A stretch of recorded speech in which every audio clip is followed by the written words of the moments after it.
ठीक है, ध्यान देना, हम लोग जो भी टॉपिक पर काम करेंगे वो है relation between focal length and radius of curvature. Focal length और रेडियस ऑफ कर्वेचर के बीच क्या रिलेशन है, इसको पहले प्रूफ करेंगे। प्रूफ करने से पहले जितना था उसको मैं एक बार फिर से शॉर्ट में बोल देते हैं। पढ़ाए थे आपको हम, every distance is measured from where, 4, and distance above principal axis what, positive, and distance below principal axis what, negative. Distance measured in direction of incident rays, positive, and distance measured in direction opposite of incident rays, negative. This is a concave mirror whose polished surface is like this। Polishing करते किससे है, silver से, क्योंकि silver best reflector है, वो most of the part of light को वापस कर देता है। ये मिड पॉइंट को पोल कहा था मैंने। इस स्फीयर को कंप्लीट करेंगे तो जो सेंटर मिला था उसी सेंटर को हम लोग क्या कहते, सेंटर ऑफ कर्वेचर कहते। सेंटर ऑफ कर्वेचर और प्रिंसिपल एक्सिस से जो लाइन पास कर रहा, क्या कहते उसको हम लोग प्रिंसिपल एक्सिस कहते। वो भी एक लाइन है, मिटा दिया गया इसको, ठीक है। पोल से सेंटर ऑफ कर्वेचर के बीच के डिस्टेंस को क्या कहा था मैंने, रेडियस ऑफ कर्वेचर। पोल और सेंटर ऑफ कर्वेचर के बीच मिड पॉइंट आया था कौन आपका, फोकस। पोल और फोकस के बीच के डिस्टेंस को क्या कहा था मैंने, फोकल लेंथ कहा था, ठीक है। चलिए अब आगे बढ़ता हूं मैं प्रूफ की ओर। प्रूफ करना है एफ और आर के बीच क्या रिलेशन है। तो क्लास 10th में आगे पढ़े आप लोग हैं, एफ इक्वल टू क्या होता है, r/2 होता है ना। बट r/2 कैसे आया, इसको हम लोग ज्योमेट्रिकली अभी प्रूफ करेंगे। ये आपके पास कनकेव मिरर है, this is a ray of light parallel to principal axis. पढ़े होंगे रूल तुम लोग क्लास 10th में भी, कोई रे ऑफ लाइट अगर प्रिंसिपल एक्सिस के पैरेलल है, रिफ्लेक्शन के बाद वो कहां से पास करता है, रिफ्लेक्शन के बाद वो फोकस से पास करता है, लाइक दिस। ये इंसिडेंट रे है और ये क्या, रिफ्लेक्टेड रे, ठीक है। दूसरा कोई पूछे आपसे कनकेव मिरर का जो नॉर्मल है वो कहां से पास करता है, वो हमेशा सेंटर ऑफ कर्वेचर से पास करता है। और क्यों सर, क्लास 10th में आप लोग मैथ में पढ़े होंगे, एक सर्कल है, इसका एक टेंजेंट है, सेंटर से जो भी पॉइंट ऑफ कांटेक्ट को टच करता है वो क्या होता है, 90 होता है, और उसी को कहते हैं हम लोग है रेडियस। तो ये सेंटर था किसका, इस स्फीयर का था। जिस पॉइंट पर इंसिडेंट रे गिरा उस पॉइंट पर ये टेंजेंट मान लो। और ये आपका जो लाइट, रे ऑफ लाइट सी से पास करेगा, what is this, this is normal. चूंकि अभी जस्ट आपने कहा सेंटर से पॉइंट ऑफ कांटेक्ट को जो ज्वाइन करता है वो 90 में आता है ना, दैट मींस ये किस रूप में एक्ट कर रहा होगा, जस्ट लाइक ए नॉर्मल, ठीक है। इस चीज को ध्यान रखना हमेशा कि कनकेव या कन्वेक्स मिरर का नॉर्मल कहां से होकर के गुजरेगा, हमेशा सेंटर से। कौन सेंटर से, सेंटर ऑफ कर्वेचर से, ठीक है, ऑलवेज, हमेशा। तो सेंटर से जो गिरेगा वही ना 90 बनाएगा, और 90 बनाएगा उसी को नॉर्मल कहते हैं ना। इसका मतलब सेंटर ऑफ कर्वेचर से कोई भी रे ऑफ लाइट इमेजिनरी पास कर रहा है, उसी रे ऑफ लाइट को हम लोग क्या कहते हैं, उसी रे ऑफ लाइट, उसी लाइन को कहते हैं नॉर्मल। नॉर्मल एक एक्चुअल नहीं है, ये आपका इमेजिनरी है, बस ऐसे डॉट डॉट डॉट खींच दिए, ठीक है। तो बोलिए आप लॉज ऑफ रिफ्लेक्शन में क्या पढ़े थे, एंगल ऑफ इंसिडेंट रे और नॉर्मल के बीच जो एंगल बनता है उस एंगल को एंगल ऑफ क्या कहते हैं, इंसिडेंट। दिखाते किससे हैं, आई से। रिफ्लेक्टेड रे हो गया ये, रिफ्लेक्टेड रे और नॉर्मल के बीच जो बनता है उसको एंगल ऑफ क्या कहते हैं, रिफ्लेक्शन। दिखाते किससे हैं, आर से, ठीक है ना। आई और आर आपस में हमेशा होता है, पढ़े हो ना, according to laws of reflection I is always equal to R. According to laws of reflection, laws of reflection के कंसेप्ट से कहोगे कि sir angle of incidence is always equal to angle of reflection. इसका मतलब I equal are के होगा, ये incident ray है, ये आपका रिफ्लेक्टेड रे है, ये एंगल ऑफ इंसिडेंस है, ये एंगल ऑफ। अगर सपोज को मैं बोलता कि ये दर्पण नहीं होता तो लाइट किस तरह पास करता, लाइट बिल्कुल स्ट्रेट लाइन जाता है, क्या, क्यों, लाइट की प्रॉपर्टी है रेक्टिलिनियर प्रॉपर्टी। और एक्टिव इंजन प्रॉपर्टी कहता है light travels in straight line. दर्पण होने के कारण दर्पण आ गया तो इसको मुड़ जाना पड़ा, किस एंगल से? तो इस एंगल से मुड़ गया ना। जिस एंगल से इंसिडेंट रे को डेविएट करना पड़ा अपने ओरिजिनल पाथ से, that is called angle of deviation, delta हो गया ये, ठीक है। कोई पूछे what is angle of deviation, तो बोलना पड़ेगा angle through which incident ray deviates from its mean position. उसका एक्चुअल पार्ट ये था ना, लेकिन दर्पण आने के कारण उसको मुड़ना पड़ा। और किस एंगल से मुड़ा? वो इस एंगल से मुड़ गया। जिस एंगल से मुड़ा हो उसी एंगल को एंगल ऑफ डेविएशन का दिखाएंगे डेल्टा से। हालांकि कोई काम इसका भी नहीं है, बस सिखाने के पर्पज से बोलते हैं, ठीक है।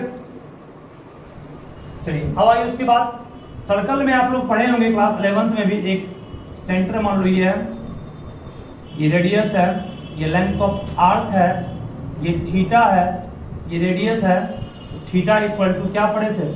L बाय, पढ़े ना ना, length of arc by radius is said to be theta radian. यहां पर ध्यान से देखा जाए, ये पॉइंट P हमारे पास पहले से ही है। इस पॉइंट को बस मान लिया मैंने क्या, Q। ये दो लाइन आपस में पैरेलल, तो व्हाट इज दिस? ट्रांसवर्सल, है ना। दो लाइन के आपस में पैरेलल, इसे कहेंगे ट्रांसवर्सल। और जब ये ट्रांसवर्सल तो ये दोनों कौन एंगल है? अल्टरनेट एंगल है। ये I तो ये भी कितना हो गया? I, सही है। ये दोनों पैरेलल, ये भी क्या ट्रांसवर्सल। ये पूरा कितना? I plus I, I equal क्या है ना, I प्लस I मान सकते हो उसको ना। I प्लस I कितना? 2I, ये भी कितना हो गया? ठीक है। यहाँ तक I वहां पे क्यों लिखे हम लोग? चूंकि अल्टरनेट से हुआ, ये अल्टरनेट से I हुआ, ये अल्टरनेट से I, ये भी I है ना, R इक्वल I क्या होता है? I प्लस I 2I, ये 2I, ये भी कितना? 2I हो गया। और इस फॉर्मूला पाइए, हम लोग इस सेक्टर को लेके चल रहे हैं। थीटा कौन है यहाँ पर? एंगल I है, इक्वल टू L कौन है? आर्क QP है, नहीं है? Arc QP। रेडियस कौन है? PC है, और PC किसके इक्वल है? किसके इक्वल है? आर्क इक्वल है। क्या माने इसको? इक्वेशन। क्या तक? उसके बाद अब फ्री सेक्टर को लेंगे। सेक्टर कौन सा? ये FQP। FQP सेक्टर में थीटा कौन है? 2I, ठीक है। ये किस में लिए हम लोग? इन सेक्टर, ये मैंने इसमें लिया, वो आपका रीजन था QCP। और अब ले रहे हैं कौन सा हम लोग रीजन? In sector FPQ। तो sir theta means 2I। Theta equal to क्या पड़ा है? L। L मतलब RQP बाय R, R मतलब F, सही है। इसको क्या माने? इक्वेशन 2 माने। अगर 1 में इक्वेशन 2 को भाग दे दिया जाए तो I बाई 2I कट के कितना होगा? 1/2 होगा। I कट जाएगा ना, 1/2। यहां पर क्या आएगा? QPR by R by QPR by what? F। यहां से QP कट जाएगा, QP कटेगा तो 1/2 इक्वल टू क्या आएगा? F by R। Means F equal to क्या आएगा? R into 1, R by what? 2। यही प्रूफ करना था हम लोग को कि फोकल लेंथ जो होता है वो रेडियस ऑफ कर्वेचर क्या होता है? हाफ होता है। वो कैसे होता है? इस तरह होता है। ये इसको अच्छे से चलो ध्यान से सब सुनो, ठीक है। इसमें कुछ एजप्शन भी रहेगा, जहां तक कि वो यूज यहां भी करना है, ध्यान देना। अगर हम ट्रायंगल कंसीडर करें, FCQ दिखाई पड़ रहा है, FCQ ट्रायंगल दिखाई से पड़ रहा है ना। FCQ ट्रायंगल में बोलो I इक्वल के R के है कि नहीं है? जब I इक्वल R के है, ये दोनों एंगल इक्वल होगा ना। जब दो एंगल इक्वल, तो पढ़े थे क्लास 6 में, एक ट्रायंगल का दो एंगल इक्वल, दो साइड सेम होता है, मतलब FC किसके इक्वल होगा? FC किसके इक्वल होगा? FQ के, सही है। FC इक्वल क्या होगा? FQ का होगा। क्योंकि एक ट्रायंगल का अगर दो एंगल सेम कौन कौन से? I इक्वल R का होगा, तो I इक्वल R के है, दो side same, FC equal to FQ। तो इसको 1 मान के स्टॉप कर रहे हैं।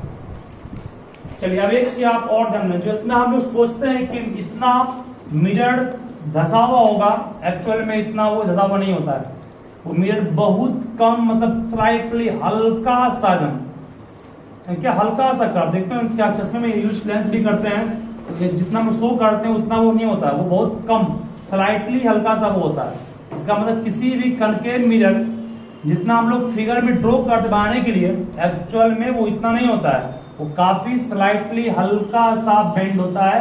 ठीक है, इसका मतलब ये हुआ कि फॉर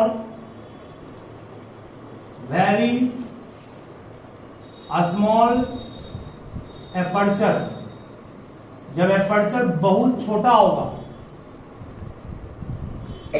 तो क्या हम लोग कर सकते हैं FP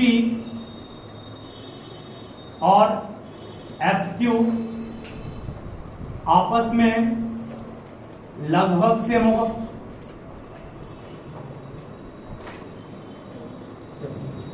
एपर्चर बहुत छोटा होगा,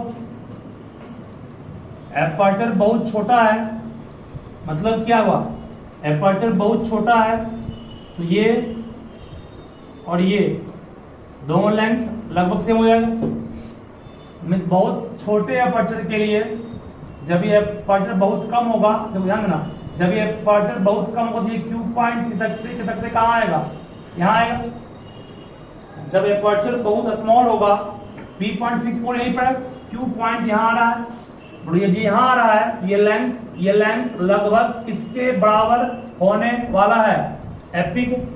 इसका मतलब जब एपर्चर बहुत छोटा होगा, ये Q पॉइंट जो यहाँ लिया गया है वो खिसक करके नीचे आएगा ना, जब वो नीचे आएगा तो ये FQ लगभग किस पर गिरेगा, FP पर, मतलब FQ लगभग किसके इक्वल होगा, FP। ये सिंबल इक्विवेलेंट का लगभग सेम हो जाएगा। ठीक है, एक्जेक्टली सेम, लगभग सेम हो जाएगा। कब, जब एपर्चर का साइज बहुत छोटा होगा तो। ठीक है, जब एपर्चर बहुत स्मॉल होगा तो इंसिडेंट रे जो गिराएंगे हम लोग, वो Q पॉइंट कहाँ, यहाँ नहीं, Q पॉइंट यहाँ आ जाएगा ना, जब Q पॉइंट लगभग यहाँ आ जाएगा, इसकी लंबाई लगभग क्या मान लेंगे, इसके हम लोग सेम मान लेंगे। वही बोलना चाह रहा है, मींस बहुत छोटे एपर्चर के लिए ये बहुत बड़ा एपर्चर अभी था, बहुत स्मॉल एपर्चर होगा तो ये Q पॉइंट यहाँ नहीं, इंसिडेंट ऐसे नहीं गिरेगा, ऐसे गिरेगा इस तरह से, ऐसे गिरेगा तो ये Q पॉइंट यहाँ आएगा और Q यहाँ आएगा, ये डिस्टेंस लगभग सेम इसको जाएगा। वही लिखे हैं, for very small aperture FP equal to what, FQ। ऊपर में FQ को किसके इक्वल किए हैं, ऊपर में FQ को इक्वल किसके किए हैं, FQ को किसके इक्वल किए हैं, FQ को मैंने इक्वल ऊपर में किया है FC, तो क्या है ना, यूजिंग व्हाट, यूजिंग 1। ये स्मॉल एपर्चर के कारण ये आया और ये आया इसके कारण। ठीक है, अब लोग FP equal to approximately what, FC। FP equal to approximately FC, ध्यान देना आप, तो PC को हम लोग देयरफॉर कंसीडरिंग, हम लोग अब कंसीडर कर रहे हैं किसको, PC को लोग क्या कहेंगे, CF plus FP।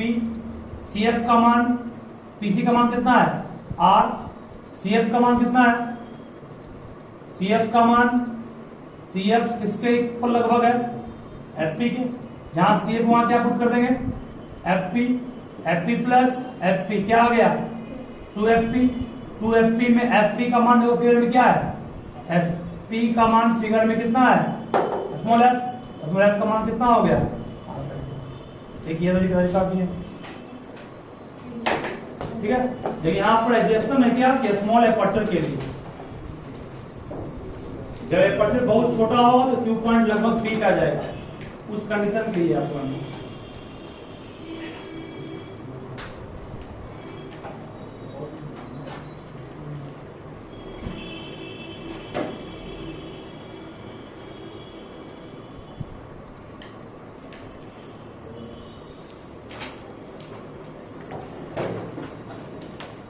rules for obtaining image in concave and convex mirror. Rules for obtaining image in concave and convex mirror. Rules for obtaining image in concave and convex mirror. Concave और convex mirror में जो image हम लोग obtain करेंगे उसके लिए क्या rule है। सबसे पहला हम लोग काम कर रहे हैं पहले कनकेव का, उसके बाद काम करेंगे कन्वेक्स का। सिंपल है काफी। देखो फर्स्ट कनकेव मिरर है, ये इसका पॉलिश सरफेस का फास्ट बनाओगे फिगर, ये पोल है, ये फोकस, ये सेंटर ऑफ कर्वेचर, ये प्रिंसिपल एक्सिस। अगर कोई ray of light principal axis के पैरेलल है, रिफ्लेक्शन के बाद कहां से पास करता है? फोकस से। ये फर्स्ट रूल है, रूल नंबर 1 है ये। रूल 2 है फिर कनकेव मिरर है, ये इसका पॉलिश सरफेस है, ये पोल, ये फोकस, ये सेंटर ऑफ कर्वेचर, ये प्रिंसिपल एक्सिस। सेकेंड, अगर फोकस से इंसिडेंट रे पास किया है तो रिफ्लेक्शन के बाद it will become what? Parallel to principal axis. तीसरा है फिर अगर कोई कनकेव मिरर दिया गया है, कनकेव मिरर का ये पोल है, ये फोकस है, ये सेंटर ऑफ कर्वेचर है, ये प्रिंसिपल एक्सिस है। अगर कोई सेंटर ऑफ कर्वेचर से पास करता है without bending, it will turn back along the same path. ठीक है, ये 3 रूल हो गया। पहला, पैरेलल तो प्रिंसिपल एक्सिस के फोकस से पास करेगा। दूसरा, अगर फोकस से पास कर रहा है तो रिफ्लेक्शन के बाद क्या हो जाएगा? प्रिंसिपल एक्सिस के जस्ट पैरेलल। ठीक है, ये 3 रूल तो एकदम आपको एनीहाउ याद रखना है। फर्स्ट रूल, सेकेंड रूल और थर्ड रूल। एक और रूल है, फोर्थ रूल है कि अगर ये कनकेव मिरर है, ये इसका पोल है, ये फोकस, ये सेंटर ऑफ कर्वेचर, ये प्रिंसिपल एक्सिस, तो कोई ऑफ लाइट पोल पे गिर रहा है, रिफ्लेक्शन के बाद उसी एंगल के साथ ये लौट जाएगा। मीन्स ये एंगल इसके बिल्कुल क्या होगा? सेम होगा।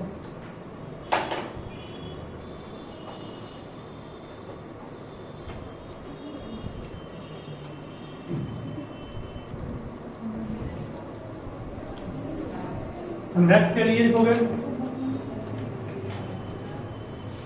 फर्स्ट है कन्वेक्स मिरर है जिसका आउटर सरफेस रिफ्लेक्टिंग होगा। जिस मिरर का outer surface reflecting, that is called convex mirror.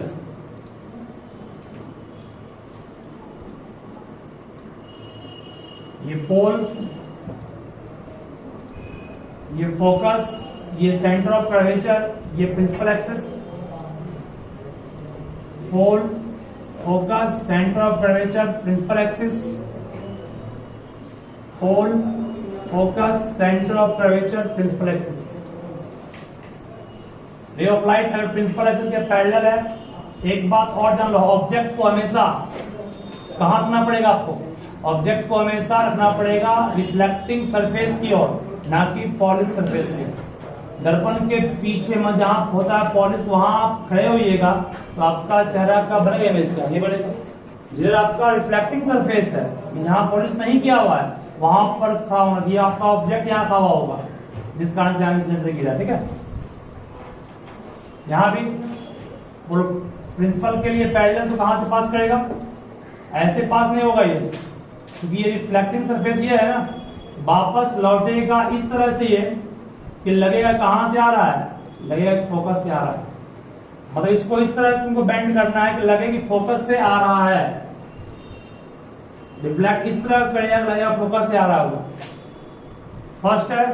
Second, अगर फोकस पर गिराना चाहोगे, मीन्स तुम गिरा रहे हो फोकस की ओर, बट रिफ्लेक्शन के बाद वो क्या हो जाएगा? प्रिंसिपल एक्सिस के पैरेलल। ठीक है।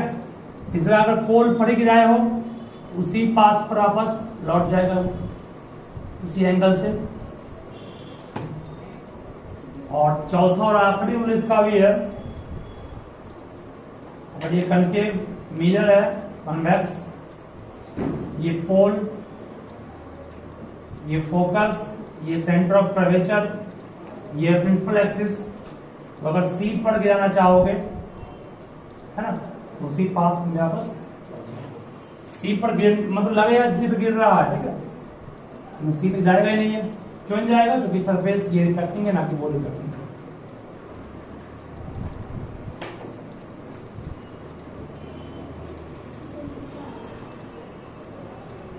कभी भी कन्वेक्स में पास रे को मत करोगे, पास इसलिए नहीं करोगे क्योंकि वो आपका रिफ्लेक्शन का रिटर्न वापस करेगा, वो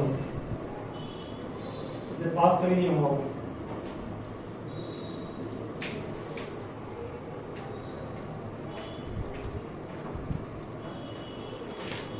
और एरो का यूज हमेशा करोगे, विदाउट एरो आपको गलती हो जाएगा फिगर। तो कहोगे बेटा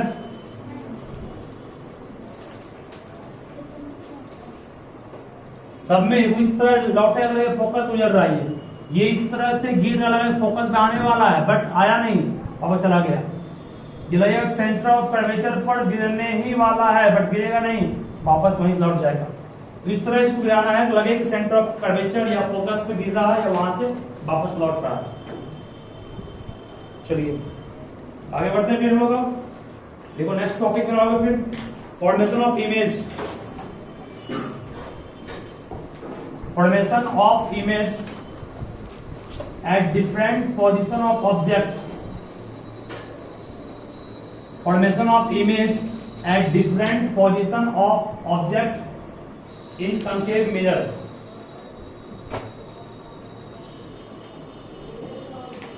next topic है formation of image at different position of object in what, in concave mirror। ध्यान से पहले समझोगे इसको। concave mirror हमारे पास देखो, मान लो एक suppose this is a concave mirror। इस concave mirror में पहले बोलो कुल कितने लोकेशन हो सकते हैं। ये पोल है, ये फोकस, ये सेंटर ऑफ कर्वेचर, ये प्रिंसिपल एक्सिस। ऑब्जेक्ट को हमेशा रखना है कहां, आपको प्रिंसिपल एक्सिस पर रखना है। पहली बात ऑब्जेक्ट को हमेशा रखना है प्रिंसिपल एक्सिस पर, वो भी ऊपर ना कि नीचे। कभी भी ऑब्जेक्ट को आपको ऐसे पुट नहीं करना है, फिगर तो नहीं करना है, फिगर तो नहीं करना है, समझा रहे हैं। कभी भी आपको ऑब्जेक्ट को प्रिंसिपल एक्सिस के नीचे इस तरह पुट नहीं करना है। जब भी पुट करना ऑब्जेक्ट को तो प्रिंसिपल के ऊपर, ये सही है, ये भी सही है, ठीक है, कहीं पर भी ये भी सही है। प्रिंसिपल एक्सिस के ऊपर ही हमेशा ऑब्जेक्ट को पुट करना है। दूसरी बात कहां पुट करना है, जिस साइड रिफ्लेक्टिंग सरफेस को, इस साइड को एरो दिया, ये एरो, ये सरफेस रिफ्लेक्टिंग है और ये कौन सरफेस है, पॉलिश्ड है। ऑब्जेक्ट को कभी यहां पर भूल से पुट मत करोगे। ऑब्जेक्ट हमेशा कहां पुट करना है, रिफ्लेक्टिंग सरफेस की ओर, ना कि पॉलिश्ड सरफेस की ओर। ये गलत है, कोई ऐसे करता है गलत है, ये ऑब्जेक्ट हमेशा होगा ही नहीं। ऑब्जेक्ट विल हमेशा, object will always have to place where, at या towards the reflecting surface, at towards the reflecting surface, ठीक है। चलो आगे बढ़ता हूं फिर मैं। F हो गया, C हो गया, P हो गया। ऑब्जेक्ट का कुल कितना होगा पोजीशन, उसके पहले इमेज भी जान लो क्या होता है, इतना पढ़ाया तो। इमेज जानते हो कोई क्या होता है, इमेज एक पॉइंट है, पढ़ाया जाता आपको भाई जस्ट को पढ़ाया, जहां पर कम से कम 2 रिफ्लेक्टिंग रे कटना चाहिए। तो कोई भी ऑब्जेक्ट आप लेंगे तो ऑब्जेक्ट का 2 रिफ्लेक्टिंग रे कहां से लेंगे, यहां से लेंगे, यहां से लेंगे कि यहां से लेंगे। अगर हम दोनों रिफ्लेक्टिंग रे टॉप से लेंगे, टॉप मतलब पिक से लेंगे, तो पूरे बॉडी को कवर कर लेगा ना। तो टॉप से लिए हैं तो पूरे टॉप को लिए हैं तो बॉटम तक बनेगा इमेज। अरे टॉप से अगर ऑब्जेक्ट का हम इंसिडेंट लेंगे तो क्या होगा, इंसिडेंट अगर टॉप से लिए हैं तो नीचे से लेकर के टॉप तक का इमेज बनेगा। अगर बीच से लेंगे तो ये पार्ट छूट जाएगा ना। आपको हमेशा प्रयास करना है कि ऑब्जेक्ट से जो रे ऑफ इंसिडेंट रे लेंगे हम लोग, वो कहां से लें, उसके टिप से लें, उसके टॉप से लें, उसके पिक से लें, तो पिक कहेंगे, ठीक है। यहां से नहीं, यहां बीच से नहीं, हमेशा पिक्स वैल्यू से लेंगे उसका इंसिडेंट, ठीक है। यहां तक यहाँ 3 इंपॉर्टेंट पॉइंट बोले आपको। पहला, ऑब्जेक्ट हमेशा प्रिंसिपल एक्सिस के ऊपर रखना है, पॉलिश सरफेस की ओर नहीं रखना है, रिफ्लेक्टिंग सरफेस की ओर रखना पड़ेगा। और इंसिडेंट रे कम से कम 2 यूज करना है, कम से कम 2, वो भी कहां से, टिप से। टिप को लेंगे हम लोग तो ये पूरे बॉडी को कवर कर लेगा। तो इमेज आपका बनेगा फिर टिप का ना, इमेज जब टिप का बनेगा बॉटम अपने आप आ जाएगा उसमें, इसीलिए, ठीक है। तो 6 पोजीशन क्या क्या हो सकते हैं। तो पहला बात, प्रिंसिपल एक्सिस एक लाइन है, ठीक है। 6 पोजीशन, पहला पोजीशन होगा एट इंफिनिटी, ऑब्जेक्ट बहुत दूर है, लाइक सन, स्टार मून सब। दूसरा क्या आएगा, बहुत दूर से पहले, सी के पीछे आएगा ना, that is called beyond C. C के पीछे वो कहते हैं बियॉन्ड सी। उसके बाद फिर आगे बढ़ेंगे तो कहाँ आएगा, एट सी आएगा, क्या आएगा। उसके बाद फिर कहाँ आएगा ऑब्जेक्ट, बिटवीन आएगा C and F, center of curvature focus के बीच। फिर कहाँ आएगा, एट एफ। और सिक्स्थ में कहाँ आएगा, बिटवीन पी एंड एफ। ठीक है, ये सारे केस में इमेज बनता है रियल, कॉन्केव में सिर्फ इसमें बनता है वर्चुअल। इसलिए सिक्स्थ केस को इंपोर्टेंट माना जाएगा, ये एक्सेप्शन हो गया। ठीक है, बाकी समय बना रियल, इसमें बनेगा आपका वर्चुअल। देखिए पहले इसको।